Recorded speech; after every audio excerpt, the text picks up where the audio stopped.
93 saya ingat 92 itu saya dapat ini beasiswa Group Study Exchange ke Belanda dari Rotary Foundation. Dan itu berlanjut, saya jalan terus. Jadi tahun 93 saya dapat pekerjaan internasional yang pertama, jadi mendesain fish market restoran untuk Dubai Intercontinental Hotel di Dubai. 94 saya membantu untuk setting pavilionnya Bali Village di ITB Berlin gitu ya. Kemudian 95 saya ada kerjaan untuk setting satu homestay kecil di Byron Bay di New South Wales di Australia. 97 saya ada kerjaan di Costa Rica, di Amerika Tengah, dan selanjutnya. Jadi saya udah keasikan jalan-jalan terus gitu ya. Kerjanya di mana-mana dan semakin menyenangkan arsitektur itu untuk saya.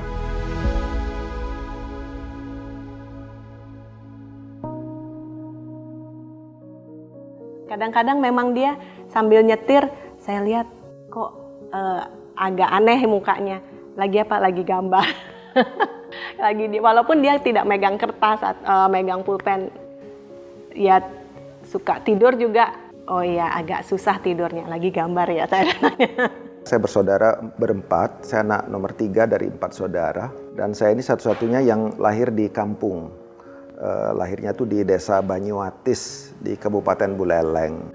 Saya baby di kampung ya, saya di desa itu sebagai bayi sampai umur 4 tahun di sana. Ya, dan saya senang sekali ya, saya sempat mengalami masa kecil balita sebagai anak yang sangat sangat basic aktivitasnya, mainannya dan sebagainya. Saya ingat dibuatkan mainan selalu langsung on the spot gitu ya, tidak seperti anak-anak sekarang.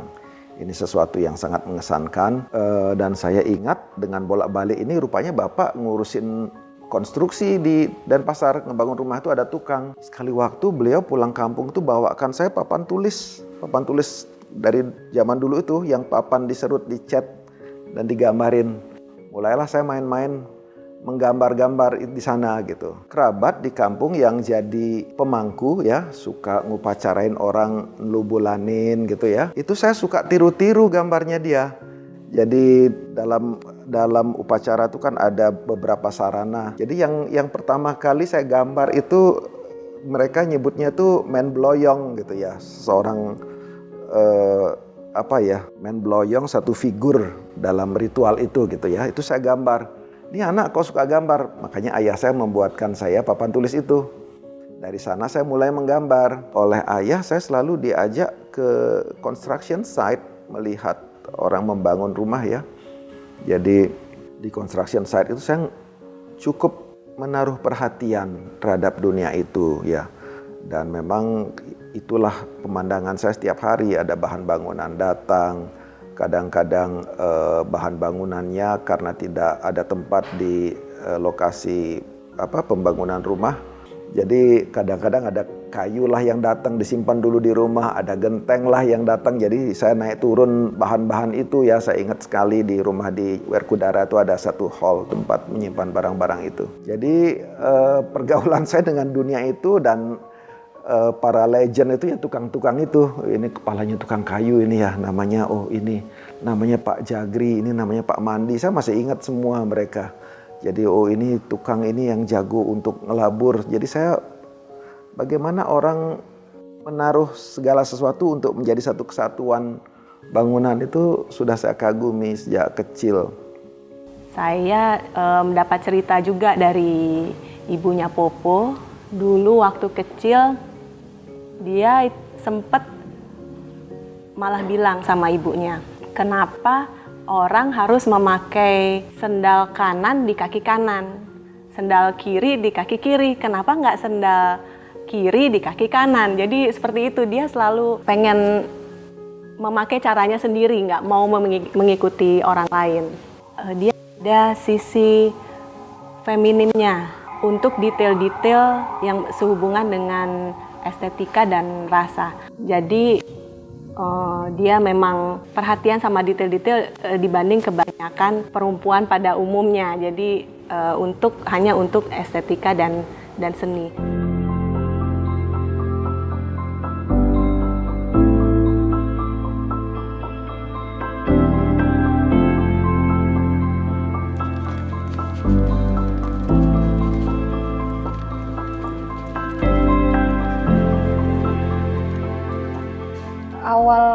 awal pertama kali saya tahu karya Pak Popo yang paling ekstrim itu ya yang Ubud Hanging Garden. Waktu pertama kali dari zaman saya kuliah, saya tahu karya Pak Popo paling ekstrim karena pada saat itu kalau orang googling atau mencari tahu tentang resort di Bali yang eksotis tuh langsung keluarnya semuanya poolnya Ubud Hanging Garden. Jadi dari situ saya mendiscover arsitek Popo Danes sih. Jadi menurut saya itu yang titik pertama kali saya merasa Pak Popo ini adalah arsitek yang hebat gitu. Sayangnya ayah saya tuh meninggal waktu saya masih sangat muda. Saya umur 16 tahun 81. Ayah saya meninggal, saya kelas 2 SMA waktu itu. Jadi karena beliau meninggal, kakak saya yang laki sudah terlanjur meninggalkan Bali duluan. Dia kuliah di ITB, di geologi ITB. Jadi udah saya tidak ada pilihan, saya di Bali lah. Stay sama ibu, menemani, mengurus keluarga dan sebagainya. Sehingga sejak itu saya urusannya tuh kayak urusan orang-orang tua. Ya, yang sekarang pun saya pikir saya bisa nggak ngelakuin itu lagi ya. Jadi antara lain saya ngurusin perpajakannya ayah saya setelah meninggal itu ruwet sekali ya. Dan saya ke kantor pajak sebagai anak SMA. Ke kantor pajak lah saya ngambil file yang di sini, sana. Katanya penghapusannya waktu itu harus ke ujung pandang. Saya berkirim surat. Jadi urusan yang tidak dilakukan oleh anak SMA. Ya no way anak SMA melakukan itu gitu. Jadi pada saat teman-teman SMA saya tuh hura-hura, main-main, menikmati masa remajanya. Saya tuh jadi orang tua.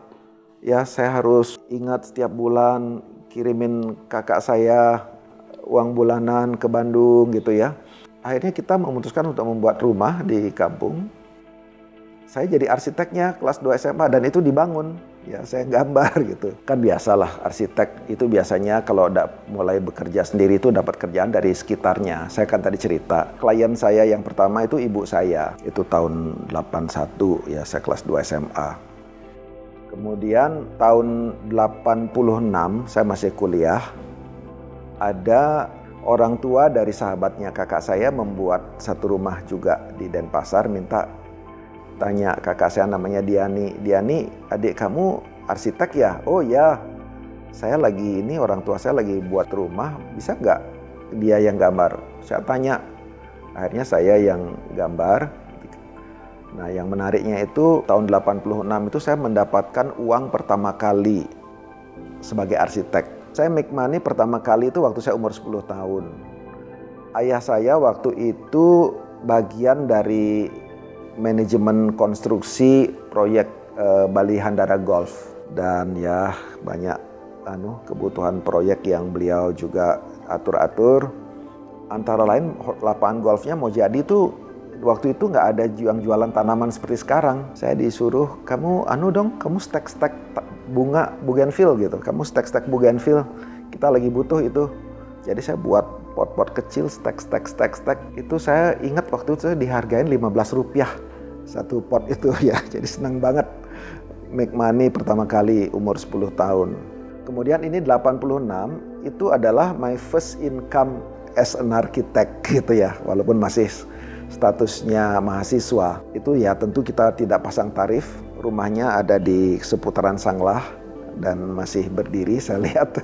Itu saya dikirimin uang. Saya boleh bilang jumlahnya Rp75.000. Setelah terseok-seok kuliah akhirnya tamat gitu. Saya lulus. Ya kalau ngomong timeline kehidupan, ya teman-teman itu tamat kuliah itu agendanya ya berkeluarga, menikah gitu ya. Saya dari tamat kuliah karena saya sudah kerja sebelum tamat. Waktu tamat kuliah saya sudah punya satu usaha walaupun masih freelance. Jadi saya ngurusin kerjaan saya yang ternyata semakin berkembang. Jadi pada saat-saat teman-teman itu ngurusin ini ya pernikahan, membangun keluarga, saya udah mulai traveling kemana-mana gitu. Jadi ya saya ingat 92 itu saya dapat beasiswa Group Study Exchange ke Belanda dari Rotary Foundation dan itu berlanjut saya jalan terus. Jadi tahun 93 saya dapat pekerjaan internasional yang pertama, jadi mendesain fish market restoran untuk Dubai Intercontinental Hotel di Dubai. 94 saya membantu untuk setting pavilionnya Bali Village di ITB Berlin gitu ya. Kemudian 95 saya ada kerjaan untuk setting satu homestay kecil di Byron Bay di New South Wales di Australia. 96-97 saya ada kerjaan di Costa Rica di Amerika Tengah dan selanjutnya. Jadi saya udah keasikan jalan-jalan terus gitu ya, kerjanya di mana-mana dan semakin menyenangkan arsitektur itu untuk saya.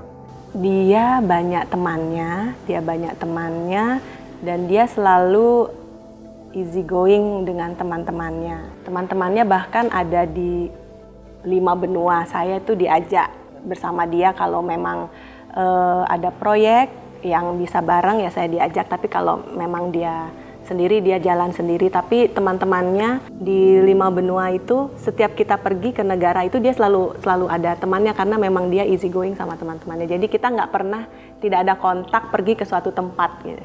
Saya boleh bilang ya, kebanyakan proyek saya, pasti lebih dari separuh proyek saya mulai kerjakan itu dengan coret-coret dengan klien di depan mata saya. Saya mulai pekerjaan saya tuh dengan coret-coret bareng klien sambil ngobrol.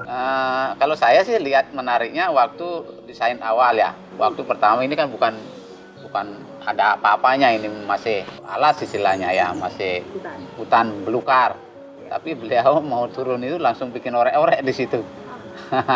Bikin orek-orek di situ, lihat bagaimana sih nanti gambarnya jadinya. Nah di situ saya lihat karena itu mungkin pertama ya, karena pertama mendesain ini dan itu yang saya lihat menarik di situ karena kertas biasa dipakai karena beliau sudah punya bayangan bahwa kultur tanah ini modelnya begini, lobinya di sini, jalannya di sini, nanti lobinya di sini, hotel di sini. Nah, beliau sudah punya bayangan di situ. Padahal ini baru hutan ini gitu. Padahal masih hutan. Ya, itu saya lihat di situ pertamanya. Hampir 100% lah. Kita semua proyek juga berkaitan sama lahan miring semua. Jadi secara keuntungan kita kerennya memang kita punya proyek wow semua jadinya. Jadi pemanfaatan view di sekitar proyek itu jadi semua akan maksimal kita peroleh dengan proyek dengan lahan miring itu. Jadi pengolahan lahan miring itu tidak semudah kita membangun di lahan datar. Jadi semua ada tantangan bagaimana kita mengamankan tanah yang sudah diolah, bagaimana kita mempercantik lagi site yang sudah diolah karena kan itu ada bangunan, selama kita pekerjaan proyek kan pasti ada beberapa vegetasi yang dihilangkan, bagaimana kita memberikan nilai lebih lagi dari resort itu atau dari proyek kita yang di lahan miring itu. Saya kenal Pak Popo pertama kali tahun 2009 saat saya memulai karir saya di Ubud Property. Saya beruntung beberapa kali ketemu Pak Popo saat kita pergi mengunjungi lahan bersama investor besar biasanya. Jadi biasanya ada tanah berapa hektar yang mau dijadikan sebagai resort baru dan Pak Popo terlibat di dalamnya. Dan di pertemuan saya dengan Pak Popo, beliau orangnya sangat atentif, sangat peduli dengan detail, tapi pada saat yang sama selalu memberikan optimisme, entah itu kepada investor ataupun kepada orang-orang yang akan terlibat di proyek itu, bahwa ini bagus, nanti kita bisa selalu temukan solusi untuk masalahnya. Dan orang menganggap saya ini masternya lahan curam gitu. Ya, jadi kalau saya ingat dulu berapa periode di ITB itu kalau ada studio perancangan arsitektur yang topiknya lahan curam selalu manggilnya saya gitu ya di perkuliahan. Di proyek nggak beda jauh gitu. Jadi kita sekarang ngerjakan proyek cukup banyak di banyak negara, isinya ya barang yang sama. Saya sejak 2002 sampai sekarang pun masih ada proyek di India, itu udah belasan tahun. Ya urusannya tuh tebing-tebing yang terjal di sana-sini gitu ya, selalu di countryside. Kita sekarang di Dominican Republic juga sedang menata satu site yang besar dan hutan rimbun yang curam juga gitu. Di Filipina juga site-site kita di Palawan itu di Coron dan sekitarnya itu juga semuanya curam-curam gitu ya. Di China juga pernah di Zhejiang itu lahannya curam juga. Jadi gambarnya gitu, kalau gini, Popo Danes aja gitu ya. Di Bandung juga ada, di Kepulauan Riau, yang terakhir di Sumba juga curam banget gitu. Jadi ya Tidak apa-apa, saya anggap juga itu sebagai signature kita, identitas kita, nggak apa-apa selama kita melakukannya dengan proper ya. Maksud saya secara regulasi kita harus benar, kemudian secara teknis kita juga harus baik ya, harus didukung oleh mereka yang ahli dalam penanganan masalah-masalah teknisnya, dari masalah geologi, masalah investigasi tanah gitu ya, dan kualitas dan desain struktur. Itu saya selalu minta dikawal dengan baik dan proper supaya tidak ada masalah dalam hal-hal itu gitu. Ya sayangnya banyak orang yang meniru ngakal-ngakalin gitu. Saya nggak mau ngakal-ngakalin, saya tidak mau melakukan sesuatu yang setengah-setengah, asal-asalan. Yang cukup menarik waktu itu adalah ada orang yang akan membangun sebuah resort di Ubud. Itu letaknya sebetulnya sudah di Payangan gitu ya, di Payangan yang ukuran tahun 2002 tuh jauh banget. Ini serius membuat resortnya di sini. Lahannya 3,5 hektar, lebih curam dan lebih gundul. Tuntutannya lebih banyak, minta 40 villa, isi pool semuanya. Tentu ini sesuatu tantangan yang sangat kompleks dan mereka akhirnya juga datang dengan operator, satu perusahaan Prancis yang jadi operator. Dan operatornya ini ternyata membawa arsitek juga dari Prancis, arsitek senior. Kemudian ya saya diposisikan sebagai local architect gitu ya, sebagai local architect. Kemudian kita mulai diskusi. Setelah diskusi beberapa kali meeting, pertemuan 3-4 kali, orang-orang ini mulai melihat ini si Popo yang local architect kita kayaknya cukup menguasai soal pembangunan resort, mengerti banyak aspeknya gitu ya, termasuk aspek operasional, aspek desain, aspek finansial juga termasuk ya, saya mengerti.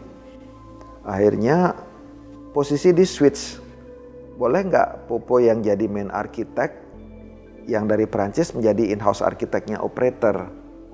Ya saya sih menduga pasti juga waktu itu saya lebih murah dari dia gitu ya, lebih efisien, dan toh kita mainannya di sini ya elemen-elemennya sebetulnya kita sudah tahu semua, cuman bagaimana meramunya dengan benar saja gitu. Akhirnya saya jadi main arsiteknya. Akhirnya jadilah satu resort itu, Ubud Hanging Gardens itu soft openingnya bulan Juli 2005 kalau nggak salah ya. Kita konstruksi selama 2 tahun. Dan waktu konstruksi itu saya ngeri banget itu karena kita lokasinya curam, itu ada talang-talang, ngaduk betonnya di atas, ngecor betonnya di bawah gitu ya. Jadi agak serem itu, complicated. Tapi ternyata setelah jadi, karena kita sangat hati-hati ya, saya didampingi oleh structure designer yang baik, kemudian juga kita hati-hati mengelola elemen-elemen site-nya. Ya kalau kita lihat dan kita bandingkan situasi lingkungan, alam dan lingkungannya sebelum dan sesudah ada resort itu jauh lebih bagus setelah ada resort. Karena kita lebih hijaukan, lebih tata secara landscape, dan bangunannya sebagai pelengkap kecil-kecil saja gitu. Yang terakhir kan seingat saya juga beliau mendapatkan penghargaan ya, UNESCO dan UAE yang terkait dengan karya beliau di Sumba. Karya di Sumba itu ya seperti juga sebenarnya mungkin bukan kali pertama beliau melakukan seperti itu ya, dengan kondisi site yang tidak menguntungkan gitu, maksudnya ada di tebing, ada segala macam gitu ya. Beliau sudah berulang kali melakukan. Itu justru bagaimana beliau mentwist sesuatu yang menantang gitu menjadi satu keuntungan tersendiri, dan itu menjadi karya yang baik gitu. Dan itu menurut saya yang harusnya dilakukan oleh arsitek.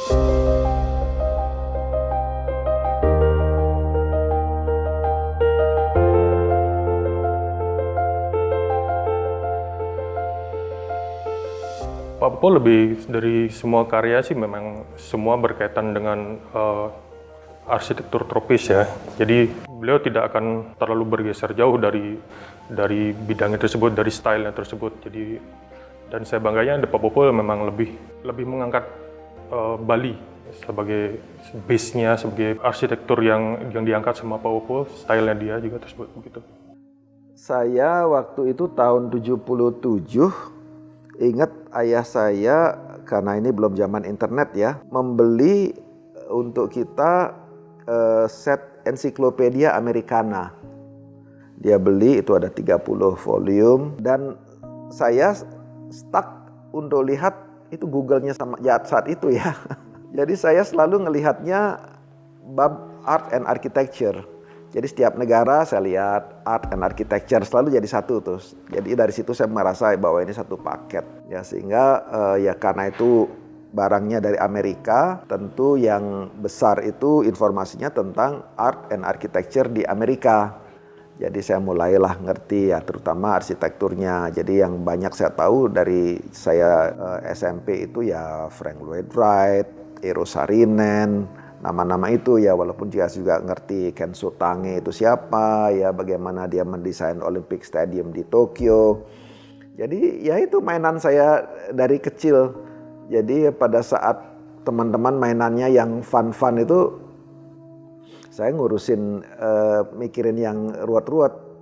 Kalau kita berbicara soal arsitektur pariwisata di Bali, itu dimulai oleh sebetulnya orang-orang asing ya, secara ini ya, secara runutan perjalanan sejarahnya itu gitu kan. Jadi itu juga yang membantu saya untuk menguatkan hati dalam memilih bahwa ini mainan dan tipologi arsitektur yang tepat untuk saya. Jadi kalau kita lihat catatan-catatannya, ya kalau the first hotel in Bali itu dibilang Bali Hotel, mungkin itu purely kolonial gitu ya, KPM yang bangun tahun 25 kalau tidak salah. Tapi the first hotel in Bali kalau secara buku itu hotelnya Robert Cook di Kuta, Robert dan Louis Cook gitu kan, ada bukunya The First Our Hotel in Bali judulnya. Itu tahun 36 kalau tidak salah. Jadi dia terinspirasi ya wantilan itu, atap alang-alang gitu ya. Lokasinya sekarang di Hotel Ina Kute itu yang seberangnya Hard Rock itu ya. Kemudian Hotel Campuan yang dulu tempat tinggalnya Walter Spies juga bangunan tradisional Bali. Kemudian mulailah datang arsitek-arsitek asing ke Bali. Waktu Geoffrey Bawa membuat Batu Jimbar Estate di Sanur bersama Donald Friend, Wiyawa Weruntu dan Chris Carlyle, almarhum semuanya, itu juga membangun arsitektur Bali dengan cara yang berbeda, memodernkan arsitektur Bali gitu ya. Tapi elemen-elemennya masih elemen-elemen yang asli. Kemudian datang Palmer and Turner membuat Hyatt di Sanur awal 70-an, itu juga lobinya dan wantilan restorannya itu juga murni bangunan Bali. Kemudian Peter Muller membuat Bali Oberoi, juga bangunannya Bali. Dilanjutkan sampai tahun 90-an itu masih ada Peter Muller membuat Amandari lah, Ground Can membuat Four Seasons Jimbaran, Kerry Hill membuat Amanusa, Cedi Ubud ya, Alila di Manggis gitu, dan sebagainya. Itu semuanya pakai elemen-elemen tradisional Bali. Jadi saya juga bersahabat dan suka saling ejek sama almarhum Made Wijaya. Saya anggap dia juga hero dalam dunia desain di Bali.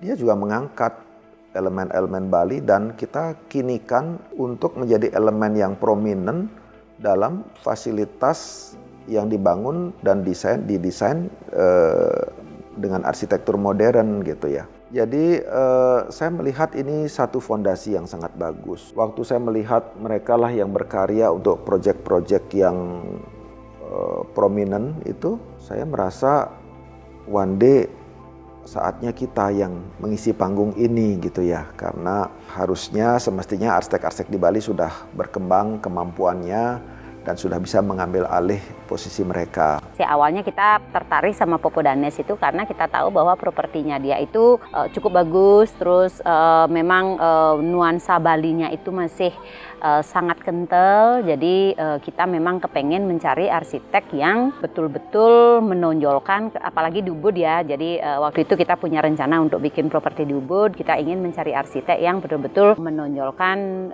nuansa Balinya, terus benar-benar mengekspos alamnya sesuai dengan alam Ubud sendiri, yaitu tadi referensi dari teman-teman tuh ya Popo Danes. Ya itu sekitar 5 tahun yang lalu ya, pada saat awal-awal kita merencanakan untuk buat Natia Resort ini.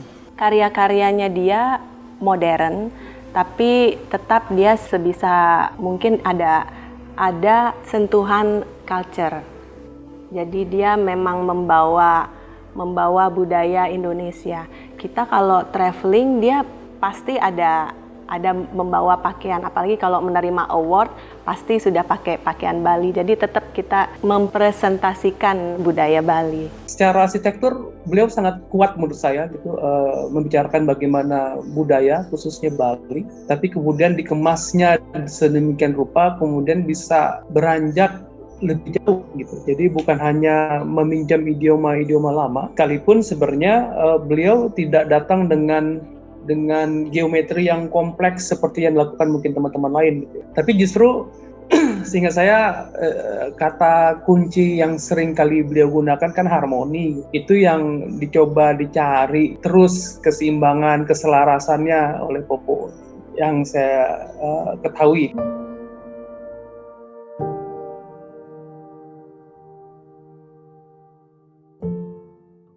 Saya dari awal karir kerja di Pak Popo itu dari awalnya sebagai office boy, terus jadi office boy sekitar 2 tahun, terus dibiayai dikursusin mengemudi jadi sopir selama beberapa tahun, sekitar 4 tahunan, karena mungkin ya ada ikatan begitu dari awal bekerjanya. Saya dikuliahi sama Pak Popo. Saya ngambil jurusan ekonomi di kampus Ormadewa, dan sekarang saya posisinya di bagian keuangan. Di tempat ini setiap Jumat pertama setiap bulan itu ada presentasi arsitek yang umurnya di bawah 30 tahun. Itu namanya Architects Under Big Tree. Itu kita lakukan non-stop dari tahun 2011, dan itu menjadi satu agenda yang menurut saya cukup menarik. Jadi bagaimana anak-anak muda yang berpendidikan arsitektur membangun masa depannya sesuai dengan passionnya mereka masing-masing. Karena dunia arsitektur ini kan dunia yang cukup luas dan kaya. Setelah berpendidikan arsitektur, saya boleh memilih untuk menjadi businessman, jadi developer. Saya bisa menjadi desainer profesional, saya bisa menjadi pejabat pemerintah, saya juga bisa menjadi banker, saya bisa menjadi dosen, fotografer arsitektur, penulis arsitektur, itu semuanya bisa gitu ya. Dan ini pun juga dalam materi yang sekian tahun itu, 10 tahun terakhir ini, saya merasakan kaya sekali ya, ternyata ada arsitek muda yang saya mau spesialisasi saya apa, ikut kompetisi aja. Jadi dia nggak pernah crazy nyari proyek, jangan saya ikut sayembara ini. Ya browsing cari sayembara, setiap sayembara dia masuk gitu ya. Ada arsitek muda yang saya kepingin saya spesialis untuk membuat fasadnya aja gitu. Ada arsitek yang cuma membuat studio maket aja, tapi dia kliennya arsitek-arsitek besar gitu ya, dan dia penting di dalam percaturan arsitektur itu gitu. Kalau di Architect Under Big Tree sendiri itu kan platform di mana kita arsitek yang di bawah 30 tahun untuk menyampaikan apapun yang kita mau sampaikan, baik mengenai isu arsitektur maupun isu urban atau isu apapun yang isu desain atau sekedar ingin sharing kepada teman-teman arsitek yang lain. Jadi kadang-kadang kan arsitek-arsitek muda ini nggak punya tempat atau platform untuk menyampaikan hal itu. Jadi menurut saya Architect Under Big Tree ini merupakan salah satu wadah yang bisa mengakomodasi itu. Dan saya juga punya agenda yang sangat menarik setiap tahun ini yang ditunggu-tunggu anak-anak SD. Itu dari tahun 2002, setiap liburan sekolah panjang, itu saya membuat agenda yang namanya AFK, Architecture for Kids. Jadi itu workshop arsitektur sehari untuk anak-anak SD umur 6 sampai 12 tahun. Itu idenya begini ya. Waktu pertengahan 90-an, saya ada beberapa pekerjaan dengan arsitek di Singapura. Kita sering rapat di Singapura. Dan mengetahui bahwa di Singapura itu ternyata ada cukup banyak kasus-kasus anak SD itu bunuh diri sebelum kembali ke sekolah setelah libur. Itu kenapa? Karena mereka stres. Stres itu mereka takut menghadapi pelajaran baru, takut menghadapi guru baru ya. Dan kenapa saya sampai tahu itu? Karena berpengaruh kepada building codes. Jadi ternyata di Singapura sekarang tidak boleh lagi ada handrail di balkoni yang horizontal, harus vertikal semua.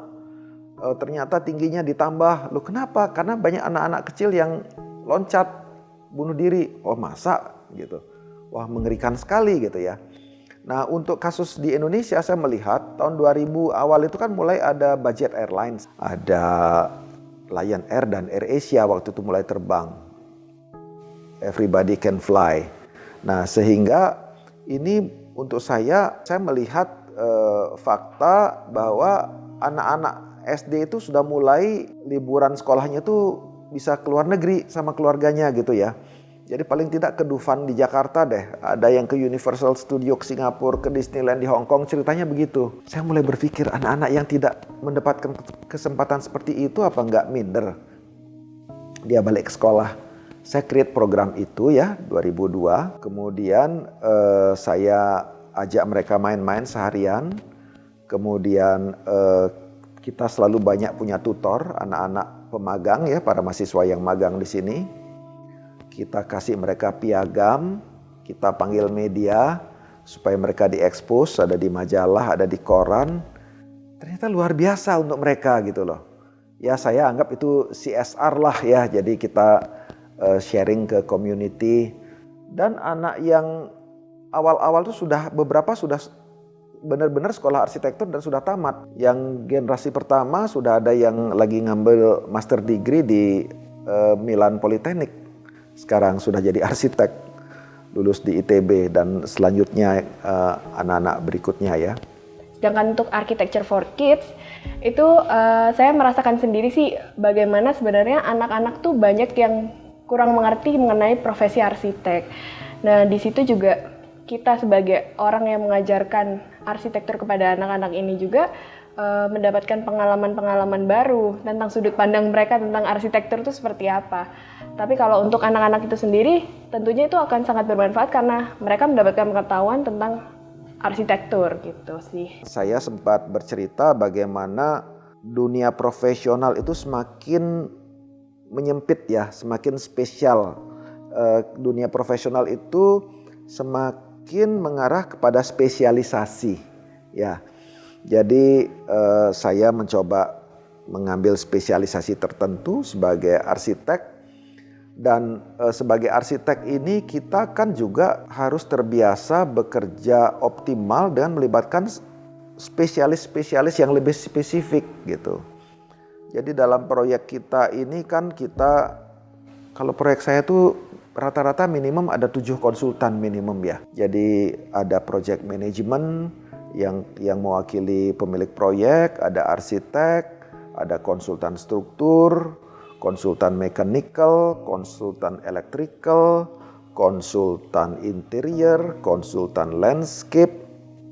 Ini yang basic ini, saya sebut 7 ya. Berikutnya ini panjang lagi, ada konsultan lighting, ada graphic designer, konsultan sound system, konsultan artwork, konsultan warna, konsultan dapur. Ini banyak sekali konsultannya. Nah ini yang saya harapkan bahwa kita bisa berkolaborasi lebih banyak dengan pekerja kreatif dari sektor manapun. A good architect always able to make a good design, but a great design only can be done through a good collaboration, gitu ya. Karena saya ngeliat gini, hipotesis saya gitu, arsitektur pada tempat tertentu hanya akan berkembang apabila kemudian diskursus mengenai arsitektur itu tumbuh di sana. Jadi kalau boleh saya menggunakan presidennya grup atap tahun 60-70-an oleh almarhum Pak Hanawal dan teman-teman, gitu. Kemudian dilanjutkan dengan AMI di akhir 80-an sampai awal 90-an, dan dilanjutkan dengan AMI berikutnya. Kemudian muncul ada Demaya di Surabaya, ada SAM di Malang, ada kumpulan-kumpulan lain di beberapa tempat. Setelah muncul kelompok-kelompok diskursus itu, kelompok-kelompok diskusi itu muncul, biasanya kemudian apresiasi terhadap arsitekturnya tumbuh. Dan itu yang dilakukan Popo sebenarnya. Kita butuh banyak orang seperti Pak Popo, tidak hanya sekedar idealis, tidak hanya sekedar uang, tapi juga benar-benar bisa berbagi ilmu, bisa mendedikasikan diri untuk teman-teman yang lain, jadi bisa sharing juga untuk kemajuan kita bersama gitu.